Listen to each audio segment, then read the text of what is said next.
நண்பர்களுக்கு வணக்கம். இந்த வீடியோவில் நம்ம பார்க்க போகிறது நம்ம புதுசாக போட்டிருக்கக்கூடிய லேப்டாப் பற்றி தான்.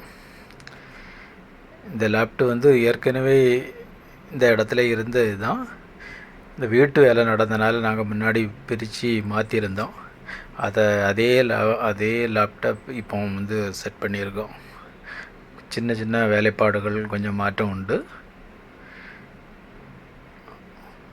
நாங்கள் நினச்சது மாதிரியே வந்திருக்கு. ஆனால் வந்து ரேசிங் லேப்டாப் மட்டும்தான் இப்போ வந்து செட் பண்ணியிருக்கோம். ப்ரீடிங் லேப்டாப் நான் எடுக்கலை. ப்ரீடிங் லேப்டாப் என்ன புதுசாக தான் வரக்கூடிய நாட்களில் தான் என்ன பிளான் பண்ணி எடுக்கணும். இப்போ நம்மளுக்கு இந்த கூண்டில் ப்ரீடிங் போட முடியாது, அதுக்குள்ள வசதி கிடையாது. இருந்தாலும் நம்மள்கிட்ட ப்ரா இல்லாத ஒரு காரணத்தினால அடுத்த வருஷத்துக்கு பட்டா கண்டிப்பாக எடுக்கணும். அதனால் பெரிய ஜோடியாட்டு ஒவ்வொரு கூட்டிலையும் ஒரு 4 ஜோடி கொண்டு போட்டிருந்தோம். போட்டு உடனே முட்டைகள்லாம் விட்டுட்டு ஒரு சில பேர்டுகள் முட்டையை அடித்தும் உடைச்சிட்டு, ஏன்னா வந்து தனியாக அடைச்சி வச்சு எடுக்க முடியாத ஒரு சிச்சுவேஷன் இருக்கிறதுனால ஆண் புறாக்களுக்குள்ளே சண்டை போட்டு உடைபடுது. இருந்தாலும் ஒரு 4 ஜோடி நம்மளுக்கு கிளியராக முட்டை போட்டு குஞ்சு பொரிக்கும். ஒரு சில குஞ்சுகள் ஒரு 7 குஞ்சியும் இருந்து, அந்த குஞ்சுகளும் ஒரு நல்ல நம்ம கூண்டில் உள்ள குஞ்சுகள் தான்.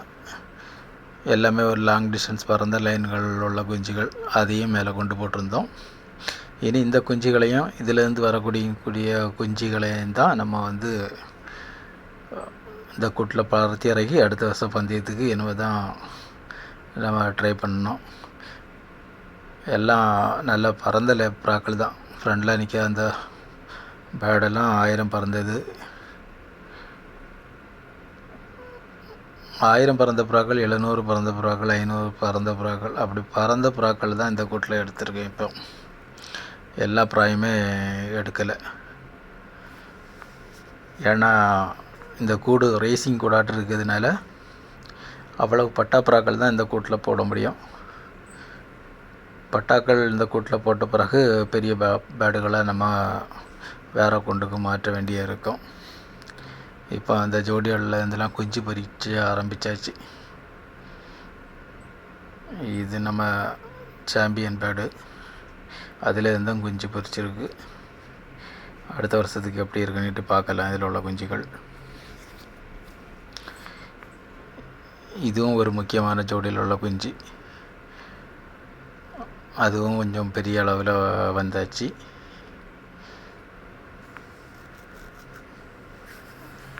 இப்போ அவன் காணிச்ச குஞ்சியோட பேரண்ட் பேர்டு இதுதான். இனி பக்கத்து குண்டில் உள்ளதை பார்க்கலாம். பக்கத்து குண்டுலேயுமே நம்மகிட்ட பறந்த அந்த கருப்பு பட்டைக்கும் இந்த ஃபாரின் பேர்டுக்கும் போட்டிருக்கேன். அதுவுமே முட்டை போட்டாச்சு. இப்படி எல்லாம் ஒரு முக்கியமான பேர்டுகளாக தான் இருக்குது. ஆனால் அடுத்த வருஷத்துக்கு இனி பழகி எடுக்கணும். கொஞ்சம் ஸ்டார்டிங்கில் ஒரு 7 குஞ்சு போட்டிருந்தது. இப்போ ஓரளவு திறந்து விட்டு வெளியிலலாம் லைட்டாக பறக்க ஆரம்பிச்சிருக்கு. ஏன்னா பறந்து இறங்கலை, லைட்டாக பறக்க ஆரம்பிச்சிருக்கு. வெளியில் 2 சின்ன கூடு ப்ரீடிங்க்கு எடுத்து வச்சுருக்கோம். அதுலேயுமே 2 முக்கியமான ஜோடிகள் போட்டிருக்கேன். அந்த ஜோடியிலுமே முட்டைகள்லாம் போட்டாச்சு. இப்படி கொஞ்சம் குஞ்சுகள் எடுத்து பறத்தி இறக்கிட்டோம்னா அடுத்த வருஷம் பந்தயத்தை இந்த கூட்டில் வச்சு சூப்பராக சக்ஸஸ்ஃபுல்லாக நம்ம ஓட்டி முடிச்சிடலாம். இந்த வீடியோ பிடிச்சிருந்துன்னா லைக் பண்ணுங்கள், ஷேர் பண்ணுங்கள், சப்ஸ்கிரைப் பண்ணுங்கள். அடுத்த வீடியோவில் நம்ம பார்க்கலாம்.